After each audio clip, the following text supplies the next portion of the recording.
if we're not able to open markets to the United States, we would have to destroy a portion of their potatoes, and it would be very unfortunate, and nobody wants that. Over 140,000 tons of Canadian potatoes have vanished from the U.S. in just 4 months. No warning, no fight, no headlines. They just disappeared. Why?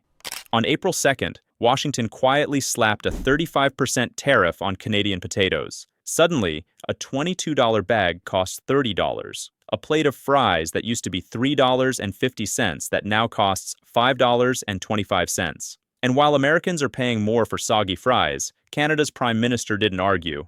He boarded a plane to Asia, shook a few hands, and signed a $1.6 billion agricultural deal without even glancing back. Warehouses in the U.S. are running dry. Farmers in Canada are scaling down. Diners are shrinking portions. But here's what matters. The potatoes weren't blocked at the border. They left on their own. Because when you hit your closest trade partner with a 35% tax and call it strategy, don't be surprised when even potatoes stop showing up. Let's rewind. Before this fallout, the U.S.-Canada potato trade was one of the most dependable cross-border flows in North America. In 2024, Canada shipped about 350,000 metric tons of potatoes south of the border, enough to feed over 17 million American households, especially in northern states, where winter never quite ends. This wasn't just trade, it was tradition. Minnesota diners ran on PEI potatoes the same way Congress runs on lobbyist coffee. For decades, the potato pipeline was as solid as Tuesday Night Football. But then came the tariff. And just like that, someone in the big White House decided taxing your most reliable ag partner was somehow a flex. No press conference, no tweet storm, just a cold, quiet 35% tariff, as if frozen fries were foreign threats. Agriculture Canada's July 2025 report says it plainly. Canadian potato exports to the U.S. dropped 41% in Q2, a collapse we haven't seen since the 1980s. This wasn't a public breakup. It was ghosting by spreadsheet. The U.S. didn't just tax potatoes. It taxed all forms: fresh, frozen, seed, you name it. Officially, it was about trade fairness. In reality, it triggered higher prices, shorter supply, and fries so soggy they made Idaho look bad. Let's do the math. A 25-ton frozen fry shipment that used to cost $32,000 now has $11,200 in added taxes. That's a 35% hike on one of America's favorite foods. More beloved than broccoli, more consistent than logic. According to the USDA Food Pricing Index from July 2025, the average serving of fries jumped from $3.50 to $5.25 in a single quarter. That's not inflation. That's economic sabotage with a side of ketchup. Restaurants are now swapping out high-quality PEI potatoes for cheaper American ones. The result? Fries that look uneven, taste dull, and leave a weird chemical aftertaste. Customers are noticing. Mom-and-pop diners are cutting portions. Menus are changing, because if they pass the full cost to customers, those customers stop coming. And Canada didn't fight back. They pivoted. No angry speeches,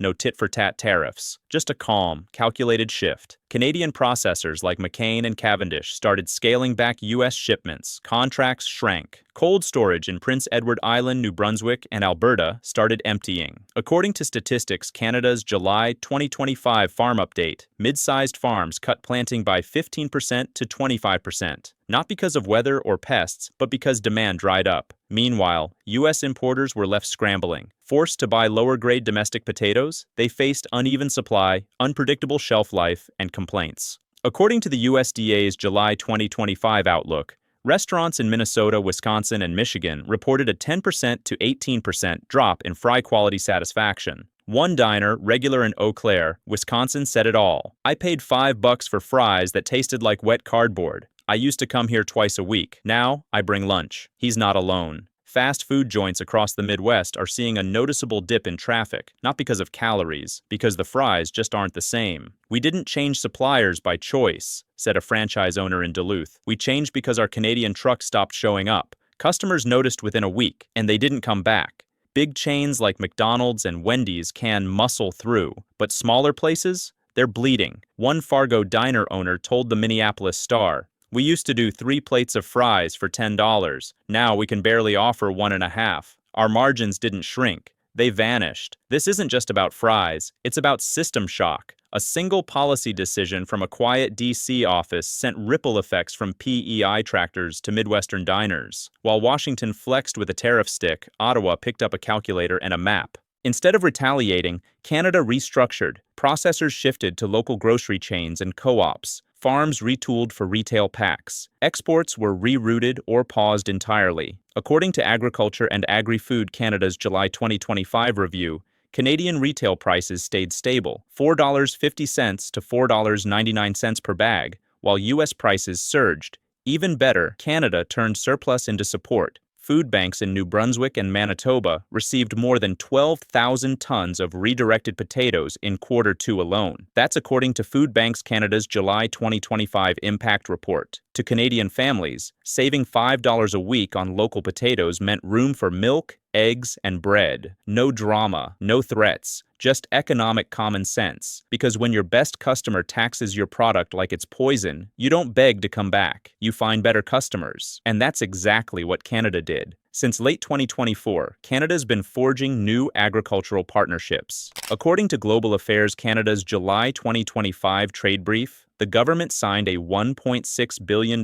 deal this spring with Japan, South Korea, and Indonesia, focused on frozen and processed potatoes. The results are already showing. PEI shipped $8 million worth of fresh potatoes to Indonesia in 2024. Thailand became Canada's largest non-US potato buyer, with over $4 million in purchases. Trinidad and Panama each bought more than $13 million.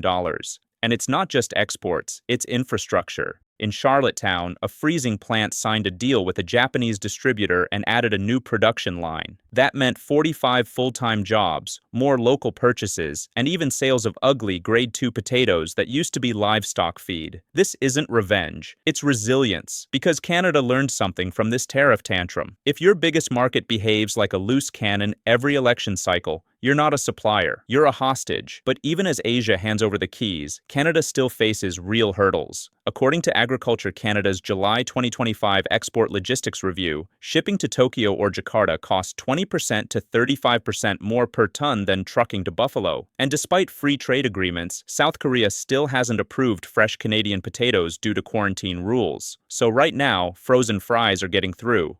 Raw spuds? Not so much. Big companies like McCain can afford to build new routes. Smaller farms? They're stuck waiting for boats that only sail once a month. Yes, Canada is moving on, but rebuilding trust, infrastructure, and logistics takes time. And not every grower has time to wait. And here's the thing, this wasn't a trade war, no declarations, no boycotts, just tariffs and retreat. By July 2025, World Trade Monitor recorded a 41.7% drop in Canadian potato exports to the U.S. potato imports overall fell by 19%. Economists call it policy-induced friction, but we know what it really is, lost trust. Canada didn't slam the door, they just stopped knocking, and that's what no one in Washington wants to admit. When your closest trade partner walks away without a fight, it's not defiance, it's exhaustion. As the USDA's July 2025 policy brief puts it, short-term protectionism might look good on camera, but the reputational damage lasts longer than the fries. And really, can you blame them?